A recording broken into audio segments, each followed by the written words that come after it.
Good morning ulit mga kapatids. Magandang araw, magandang gabi, magandang hapon sa inyong lahat. So ang topic natin ngayon ay paano nga ba malalaman yung bloodline ng inyong mga kalapati. So sa akin, dahil nabili ko sila sa pet shop sa malapit dito sa amin. So hindi ko nalaman kung ano yung uh, line ng mga kalapati na nabili natin. So sa kagaya ko na baguhan sa pagkakalapati, actually hindi baguhan dahil elementary days pa lang nag-aalaga na ako ng kalapati hanggang high school. So ngayon lang ulit ako nag-alaga. Pero hindi ko inaasahan na mas detalyado pala yung pangalapati ngayon. Dahil may tinatawag na silang mga bloodline. Kapag ikaw ay may plano na sumali sa mga race, kasi kami dati parang laro-laro lang, larong kalye lang ng kalapati. So ngayon, gusto kong malaman yung bloodline ng kalapati ko in case man na dumating yung araw na magkaroon tayo ng plan na sumali sa mga club at mag-race ng kalapati. So hindi malabo dahil meron nga tayong kalapati, although may mga requirements pero madali na lang yon. So ngayon ang importante na kailangan natin gawin, paano nga natin malalaman yung bloodline ng ating hawak na ibon. So naisip ko lang dahil sa pet shop ko to binili. Nung binili ko tong aking mga ibon, tinanong ko yung tindero, yung nagbabantay doon, no. Tinanong ko siya kung anong klaseng kalapati yung bibilin ko. Although wala akong idea, pero nagkataon lang na tinanong ko. Dahil bago ako bumili, bago nagpabili yung anak ko, nakapanood na ako ng mga tungkol sa kalapati ng mga vlog. Nak, dito ka lang! So ngayon ang plano ko, puntahan natin, balikan natin yung pet shop na binilhan ko na malapit dito sa amin. Dahil nabanggit niya na yung may-ari daw noon ay maraming kalapati nung araw. Tapos nung nag-business sila ng pet shop, ikinulong yung mga kalapati tapos ibinenta.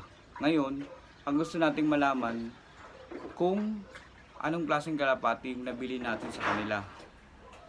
So itong mga kalapati na to ay 5 months pa lang. 4 months pa lang sila nung nabili, nag 1 month na dito sa akin.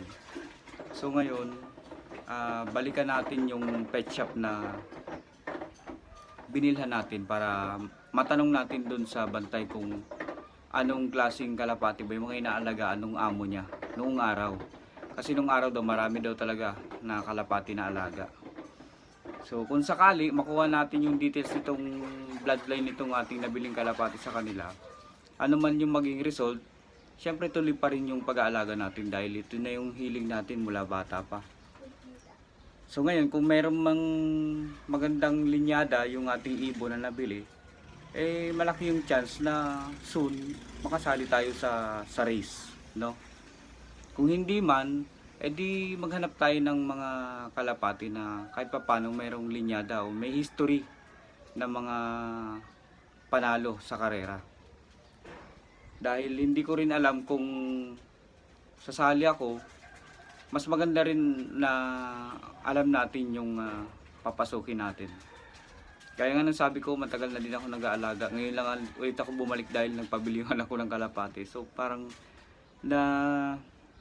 na-feed yung yung kagustuhan ko na mag-alaga ng kalapati. Dahil dati kasi, nag-aaral pa ako noon kaya itinigil ko. Kasi lagi ako nasa bubong, laging galit yung mama ko. So ngayon, hindi natin alam dahil nakikitira lang dito tayo sa bahay ng biyanan ko. Hindi tayo makapag-desisyon agad-agad kung ano yung kailangan natin gawin sa mga loft na gagawin, kung ilang kalapati lang yung pwede nating alagaan dahil may limit nga tayo dahil hindi naman sa atin tong pwesto yung bahay. Maganda yung lugar Sa viewing pa lang ngayon Sa viewing pa lang ng kalapati, napakagandang lugar dito. Kaso lang, siyempre hindi lang naman tayo nakatira dito. Kaya bilang respeto, bigyan natin ng adjustment yung sarili natin sa mga, yung limit ba na mga gagawin. Kaya naisip ko, 2 kalapati lang muna yung alagaan natin dahil marami nga siyang umipot araw-araw. So kung mapupunta yung mga ipot dito, kasi may kwarto dito. Ito, yung ang ginawa nating mini loft, yan, may sahig na yan na patungan. Ngayon, pagbad, ihaharap natin yan doon para doon na sila tatambay sa bubong. Baka lagyan din natin yan ng ano ba yan, nak? Lagyan natin ng harang dyan para di sila makapasok dito. Stand up. So nandyan lang sila. Pinakain ko na rin pero ayaw nila ng mga pellet na pagkain.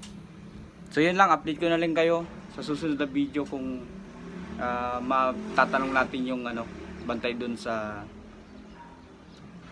pet shop na binila natin kung anong klaseng ibon nga ba itong nabili natin. See you sa susunod na video.